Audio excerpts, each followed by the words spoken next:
What's up, Falcon fans? This is the recap video where we discuss what happened to the Atlanta Falcons versus the Detroit Lions. If you guys like this type of content, hit that like button. If you guys hate this type of content, hit that dislike button. Won't hurt your boy's feelings. Well, maybe just a little bit. But also, if you want to do a huge favor for your boy by hitting that subscribe button, it will help out the empire grow tremendously. So on that note, let's just continue with the video with the good, the bad, and the Falcons. But first, I want to give a huge shout out to the Detroit Lions and their fan base because they clearly won to win this game more than the Atlanta Falcons did. So let's talk about the good.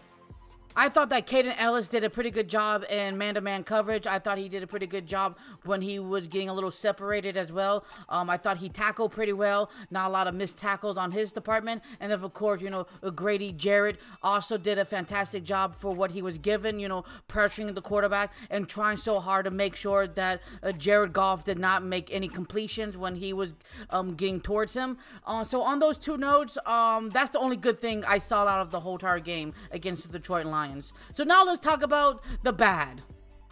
So let's talk about three categories for the bad. Category 1, the play action. Category number 2, pass rush versus the offensive line. And category 3, play calling by the Atlanta Falcons. So let's start out with category 1 with the play action. First of all, I thought we did a pretty good job in containing Jared Goff to making sure he didn't throw for over 300 passing yards and 3 touchdowns or more. I thought we did a pretty good job in limiting him to only having 1 throwing touchdown and of course 1 rushing touchdowns.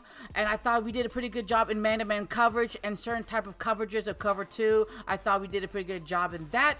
But that being said, again, when it came to the play action pass, we were constantly getting separated. We weren't being close. We were getting tricked way too much for my liking. Wide open coverage. And I know that's what the play action pass does very well. It tricks most of all the defenders in one way into another. And the Falcons were just constantly just getting mollywopped by the same concept in so many types of formats, right? And then later down the line around the 4th quarter, when they were actually running the ball a lot more smoothly because they were getting more comfortable in the play action, where the Atlanta Falcons just didn't bit into them after a while because Jared Goff was so accurate most of the times. Out of the times he did the play action pass, there were like at least 3 or 4 plays that he kind of hit or miss. But besides that, he was so deadly to get these chunks of yards, 20, 45, to the tight end who just balled on us. Amon St. Brown, who was supposed to have, injury problems with, his feet or calf. He looked like an all-pro, wide receiver that didn't even consider getting hurt because he was targeted 12 times, only caught 9 receptions for a grand total of 102 receiving yards. But it's like we just could not get him tied together because we're just keep getting separated with the corners and safeties. And it was just mind-boggling how the Detroit Lions weren't constantly feasting on that type of mentality because we just could not stop them a lot of times. So that's so important. That's why the play action pass is such a great concept. That's how the Atlanta Falcons did a really good job back in 2016 with those type of mentality. And it's just you don't like to see it when it's happening to you. And for the Atlanta Falcons, they were trying to figure out how to stop it, but they just couldn't. They just couldn't get a lot of chances of stopping those type of play calls. And it hurt us, and it gave us 2 touchdowns from the Detroit Lions in a run and with a throw. And it just really just hurt us at the end. And there's a lot of also plays that Jared Goff was in the shotgun position where it was more like a 50-50 where he did some good stuff and he did some bad stuff too, but when it came to the play action pass, it was like 70% of the time he nailed it completely with the limited amount of play action snap counts that he got. So now let's talk about number 2, pass rush versus the offensive line. But first, I want to address something that I've been noticing a lot of tweets, comments, some replies to online social media people are saying that Desmond Ridder is trash. There's a reason why we're not going to win any games. We should either bench him for Tyler Heineke or we should just draft a new quarterback for the future. I understand a lot of people's concern.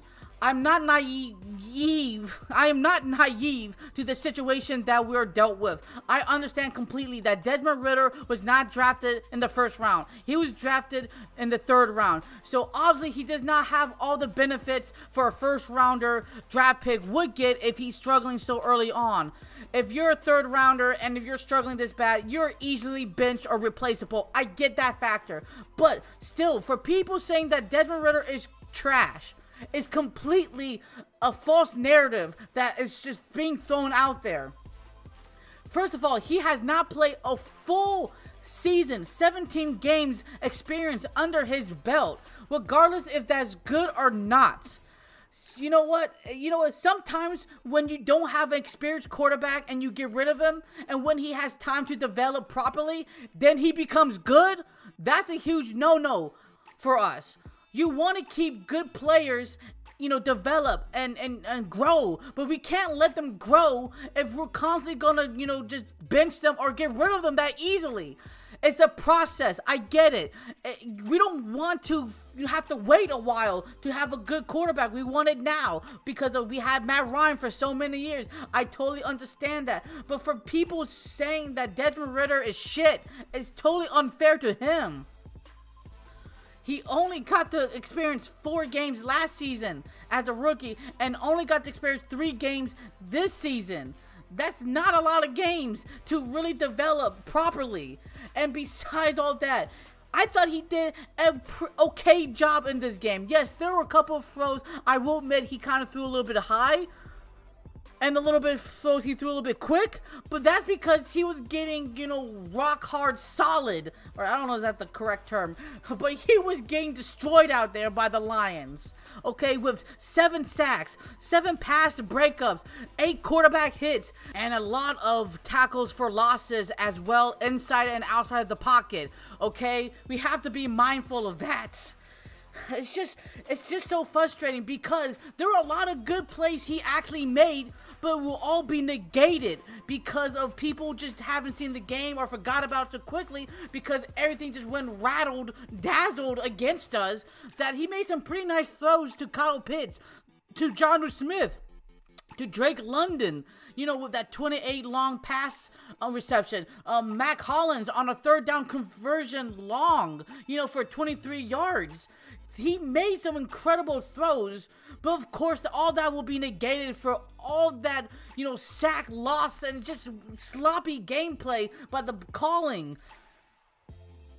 So the offensive line definitely did not help Desmond Ridder or the run attack because in total, we only had 44 total rushing yards. That's not a success for anybody to win games. And for, Bijan Robinson, Tyler Algier, and Desmond Ridder to not get a lot of carries, that really showed why, the Atlanta Falcons and Desmond Ridder struggled.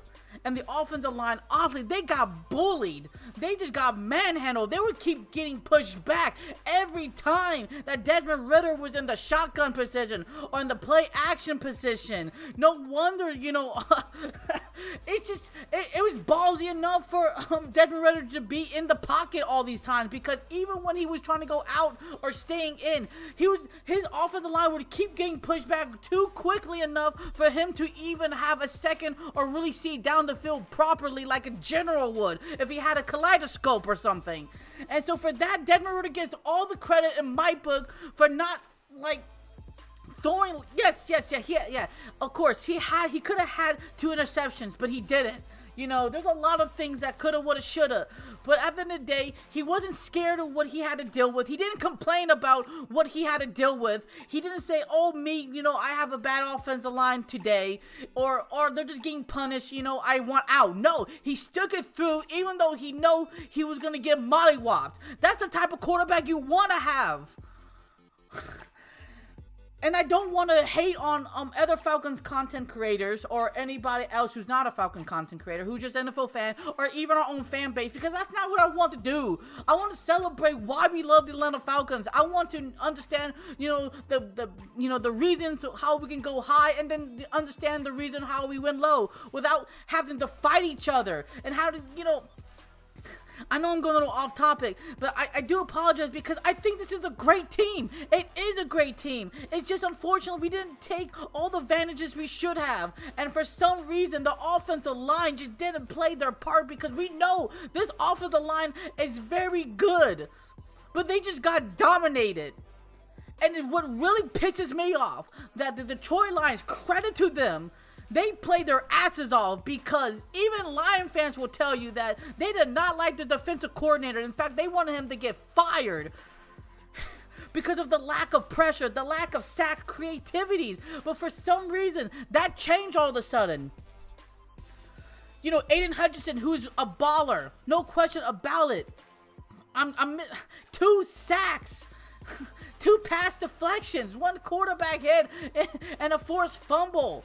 And then, you know, you got Barnes, you know, McNeil, you know, Jones. You know, they got everybody in there just hitting the quarterback, sacking him. And it was just these bunch of bull rushes and just... It's just so frustrating to see that our offensive line are not soft. They're a really good offensive line. Of course, this is a great excuse for all the haters out there who are saying that the Atlanta Falcons were never real. They were just a pretender. They only got to play the Carolina Panthers because they had Bryce Young, who's not doing so hot. And then, of course, you know, the Green Bay Packers, who are not that good like back in the past. So obviously a lot of people were saying that, yeah, of course you guys were going to lose this game because the Detroit Lions actually faced really good teams in Seattle Seahawks and the Kansas City Chiefs. But I know in my heart that the Atlanta Falcons can compete, but we have to do certain things to tweak things. But I know for a fact that the Atlanta Falcons are not a bad team at all. We can definitely compete with anybody in the league. But when that comes to shove, it has to deal with number 3.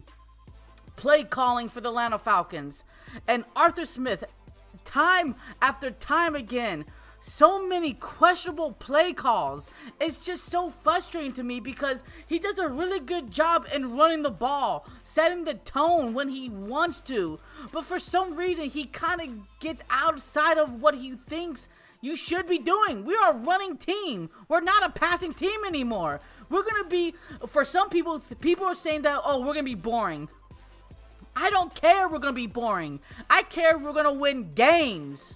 So I will explain my reasoning with 2 prime examples of what I consider head-scratching play calls by Arthur Smith. And we're going to start out with the first drive of the game. So we start off with a play-action pass by Desmond Ridder to connect to Bijan Robinson. Great start. You know, you gain a lot of yardage. Then you're thinking, okay, now we're going to establish the run, right? To get it really high in motor to let them know we're going to run it down their throats. No, another play-action pass. But of course, it got tipped. It was incomplete regardless. And then you throw it again. And this was a very terrible throw because the linebacker saw you were throwing it to the running back. And a lot of times when you're trying to make these, you know, short third down conversions, you would like to have some type of wide open gap. But that wasn't there. And the thing was, Desmond Ridder just locked and loaded to the running back. And it's just like, first of all, you didn't establish the run. Why? This is what the Atlanta Falcons do best. When you start out establishing the run, it's a lot easier to smoothly transition to the play action. And for some reason, we just didn't do that. We are a running team. You have Bijan Robinson. You have Tyler Algier. I mean, those are really good backs who can bulldoze, who can, you know, crisscross applesauce anybody. It's just those type of things. And then you went 3-0. It's like, come on. You gotta start out just moving your gears.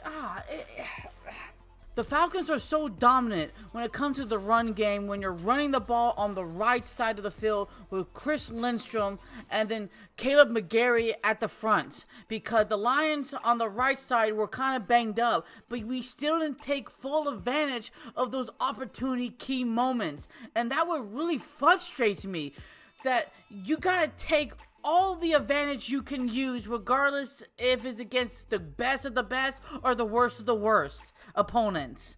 And so let's talk about another play that I'm just not crazy about why Arthur Smith is doing. So on the second play drive we're going to discuss, we're going to do another play action pass where I feel like in the very beginning you still want to establish the run, right? And we don't do that. Now we do a play action pass. Of course, you know, Kyle Pitts is in tight coverage. So what do you think we do? We actually do a run play, but it's some weird ass backward swamp ass play that I just don't get why. Why try to be tricky? Just do what you do best. Just run the ball through. And then, you know, this was not a bad play, but then again, it didn't help any of the offensive line to not get bulldozed where Desmond Ridder barely has a split-second decision to where he needs to throw the ball down the middle towards Jonnu Smith, where this could have been a first down possibility, but then again, he doesn't have that much time in the pocket in the first place. So then again, Arthur Smith, you gotta find creative ways to make sure that Desmond Ridder have enough time and sees the field properly where he doesn't get these into these situational type of tight coverages where you have to rely on Desmond Ridder's throw and accuracy, where a lot of times people were thinking, well, he's not gonna be the star of the show, he's just gonna be a placeholder for the show. I talked a lot already, and I know I don't want to bore people, but now let's talk about the Falcons and the Lions. Gotta give credit to the Lions head coach and Dan Campbell for having a lot of his starters out for this game and making sure that his backups were ready to play against the Atlanta Falcons. A huge shout out to Brian Branch for being a dog and really dominating on the Atlanta Falcons offensive side of the ball, because he really showcased why he should have been a first-round talent in last year's draft class. And then now when we talk about the Atlanta Falcons, they did not take full advantage of their opportunities going against the Detroit Lions when it came to their injury bug problems for the past couple of weeks, where their offensive line was kind of much depleted, but they still gave the Detroit Lions 115 total rushing yards, and that's something is unacceptable, and you cannot allow that to happen. And also, we hit the quarterback 9 times, but we still did not come up with a single sack. There's something wrong with that.